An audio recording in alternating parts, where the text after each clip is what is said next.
आदाब, आप देख रहे हैं वतन समाचार। 6 नवंबर 2021 को ऑल इंडिया कौमी तंजीम ने देहरादून के गदरपुर में सद्भावना सम्मेलन का आयोजन किया। इस सम्मेलन का उद्देश्य मुल्क में फैलती हुई नफरत को रोकना और महात्मा गांधी और मौलाना आज़ाद के विचारों को आगे बढ़ाना था। इस मौके पर ऑल इंडिया कौमी तंजीम के अध्यक्ष और पूर्व केंद्रीय मंत्री तारिक अनवर भी मौजूद रहे। तारिक अनवर ने बीजेपी की सांप्रदायिक राजनीति की खुलकर आलोचना की।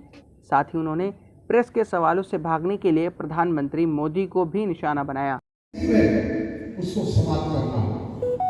और आज भी हम देखते हैं उत्तर प्रदेश के मुख्यमंत्री क्या बोल रहे हैं, प्रधानमंत्री क्या बोल रहे हैं, अमित शाह जी क्या बोल रहे हैं। ये तमाम चीजें जो है ये सिर्फ इसलिए कि हम चुनाव जीत जाए, क्योंकि उनके पास 7 साल की कोई उपलब्धि नहीं है। प्रधानमंत्री से अगर पूछा जाए, सवाल किया जाए, हालांकि वो सवाल सुनने को तैयार नहीं है। दुनिया का पहला प्रधानमंत्री है जो अपने 7 साल के कार्यकाल में एक बार भी प्रेस के सामने, मीडिया के सामने आने की हिम्मत नहीं हुई, सवाल जवाब करने की हिम्मत नहीं हुई।